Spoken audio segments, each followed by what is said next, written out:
Teman-teman, saya guru geografi asal sekolah dari SMA Negeri 4 Karimun, Kepulauan Riau. Kali ini saya akan menjelaskan mengenai materi asesmen ketuntasan minimum yang akan digunakan untuk pengimbasan BIMTEK AKM e-learning guru belajar.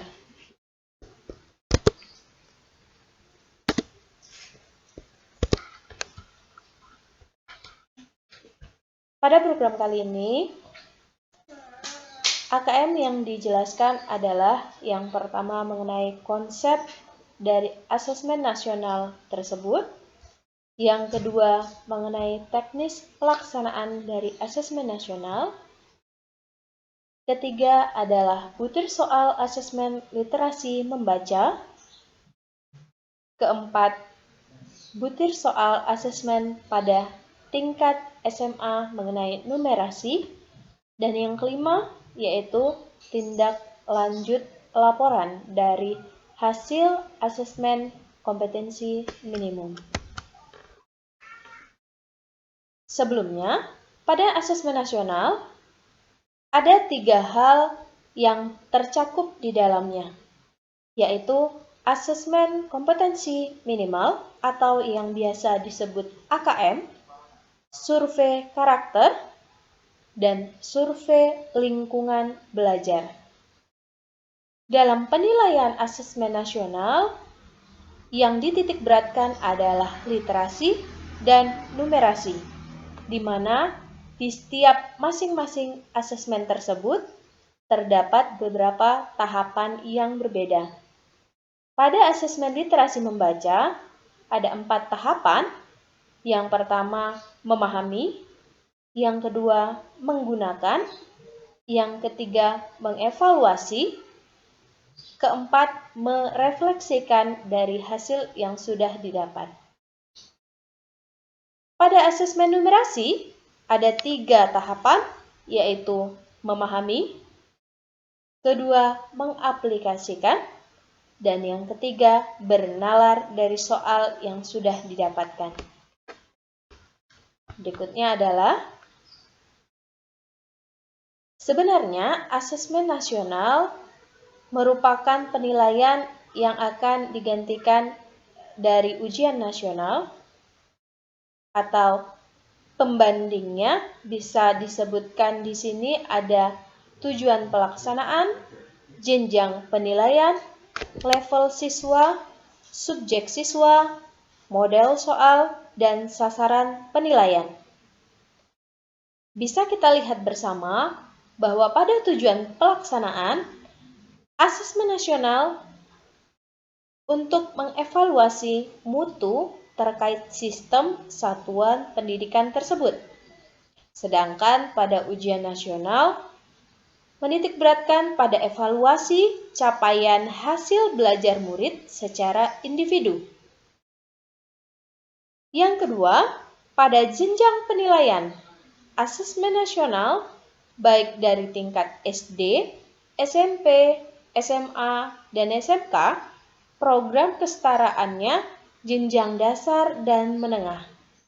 Sedangkan pada ujian nasional dilakukan pada SMP, SMA, dan SMK. Yang ketiga, pada level siswa, asesmen nasional dilakukan pada kelas 5, 8, dan 11.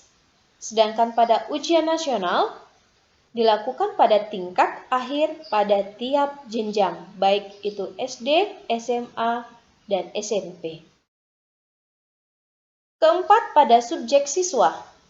Asesmen nasional menggunakan survei di mana di dalamnya siswa dipilih secara acak untuk mengikuti asesmen nasional. Sedangkan pada ujian nasional, siswa mengikuti ujian nasional secara keseluruhan. Yang kelima, pada model soal, asesmen nasional terdapat pilihan ganda kompleks, menjodohkan, isian singkat, dan uraian. Sedangkan pada ujian nasional, model soalnya adalah pilihan ganda dan isian singkat. Dan yang terakhir, perbedaan antara asesmen nasional dan ujian nasional, di mana terdapat perubahan yang besar, yaitu pada asesmen nasional, kompetensi literasi, numerasi, dan karakter, serta kualitas dan iklim satuan pendidikan yang mendukung pembelajaran.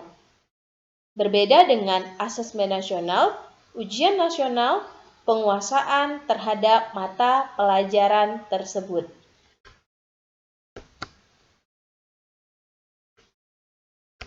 Sebenarnya pada kompetensi siswa, tujuan dalam penekanan kompetensi itu tadi ada dua, yaitu kecakapan hidup abad 21 dan profil pelajar Pancasila. Hal tersebutlah yang ingin dicapai dari asesmen nasional. Bagaimana cara mengukurnya? Pada asesmen nasional dapat terukur 3 hal, yaitu asesmen kompetensi minimal atau AKM, survei karakter, dan survei lingkungan belajar.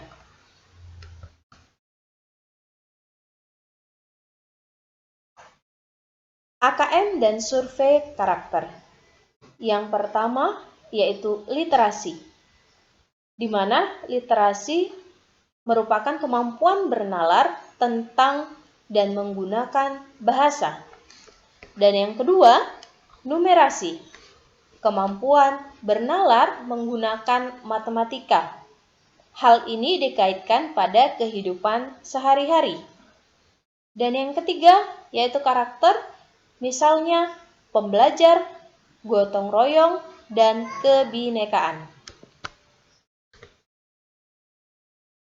Manfaat dalam asesmen nasional dapat dilihat pada potret kualitas pembelajaran di sekolah atau daerah, sehingga bisa diketahui bagaimana iklim pembelajaran dalam suatu sekolah. Yang kedua, umpan balik peningkatan kualitas. Dari hasil asesmen nasional tadi, sekolah bisa menggunakan hasil tadi sebagai umpan balik kualitas pembelajaran di sekolahnya. Dan yang ketiga, untuk dasar penyusunan program peningkatan kualitas pembelajaran di sekolah. Komponen AKM literasi membaca ada 3. Yang pertama adalah konten, di mana konten bisa berisi teks informasi dan teks fiksi. Pada proses kognitif, diharapkan siswa dapat menemukan informasi dengan cara mencari, mengakses, serta menemukan informasi tersurat dari sebuah wacana. Interpretasi dan integrasi, memahami informasi tersurat maupun tersirat, memadukan interpretasi antar bagian teks untuk menghasilkan inferensi. Dan yang ketiga dalam proses kognitif adalah evaluasi dan refleksi, di mana diharapkan mampu menilai kredibilitas, kesesuaian maupun keterpercayaan teks, serta mampu mengaitkan isi teks dengan hal lain di luar teks. Dan yang ketiga dalam komponen literasi yaitu konteks. Konteks di sini berisikan yang pertama personal atau berkaitan dengan kepentingan diri secara pribadi, dan yang kedua sosial budaya atau berkaitan dengan kepentingan antar individu, budaya, dan isu kemasyarakatan. Yang ketiga, saintifik, berkaitan dengan isu, aktivitas, serta fakta ilmiah baik yang telah dilakukan maupun futuristik.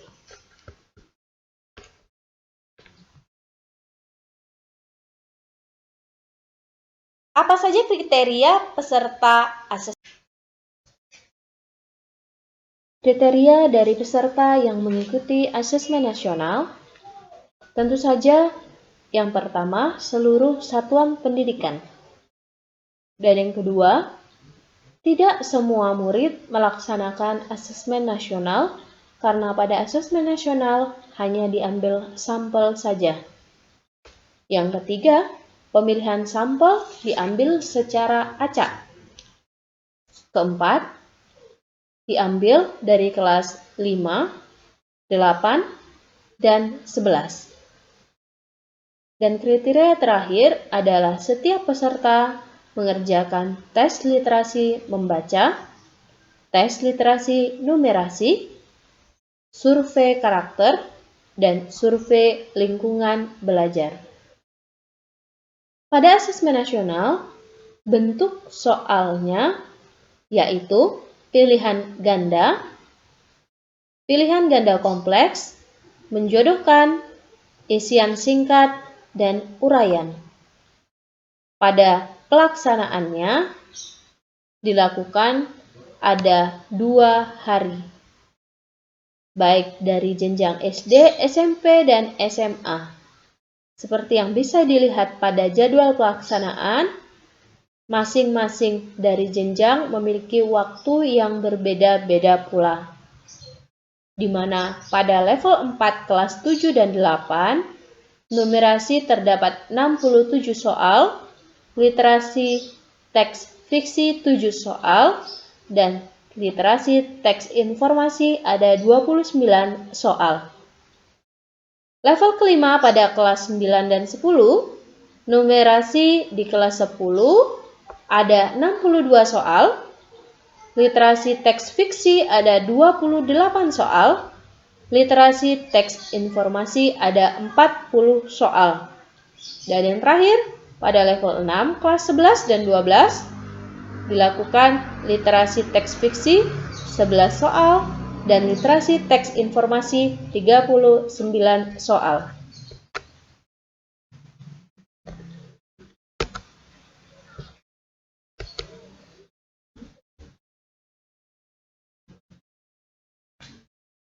Hasil AKM dilaporkan pada 4 kelompok yang menggambarkan tingkat kompetensi yang berbeda, baik itu literasi dan numerasi.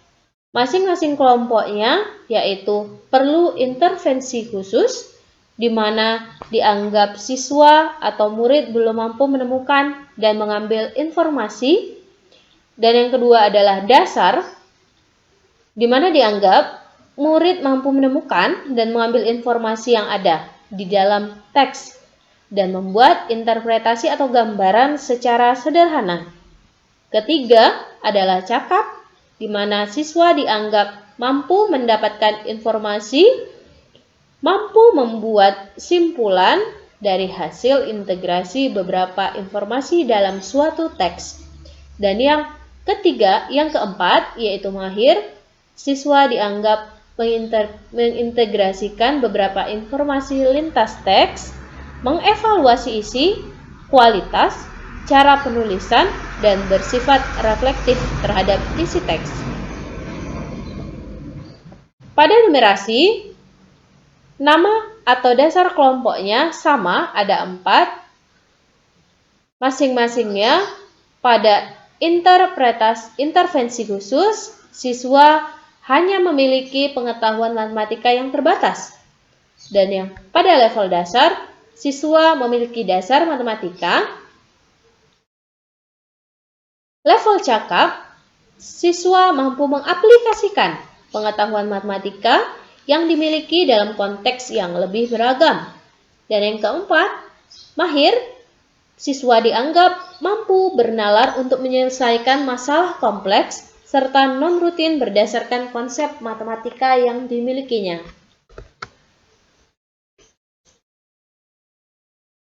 Slide terakhir pada video ini adalah perbedaan pembelajaran berbasis kompetensi dan konten. Seperti yang kita ketahui, bahwa sekarang adalah pembelajaran berbasis kompetensi. untuk ditekankan pada asesmen nasional yang baru. Yang pertama, berpusat pada kebutuhan. Dan yang kedua, belajar untuk pemahaman konsep dan keterampilan. Ketiga, menunjukkan kinerja dengan menerapkan konsep. Keempat, pembelajaran terkait dengan konsep kehidupan nyata siswa. Terakhir, orientasi pada proses dan penguasaan kompetensi. Sedangkan dulu pada pembelajaran berbasis konten, siswa berpusat pada materi pembelajaran. Belajar untuk cakupan materi, menjawab serangkaian pertanyaan tes berdasarkan topik, pembelajaran kurang atau tidak terkait dengan konteks kehidupan nyata siswa, dan orientasi pada nilai akhir. Terima kasih telah menonton video ini. Sekian dan terima kasih. Assalamualaikum warahmatullahi wabarakatuh.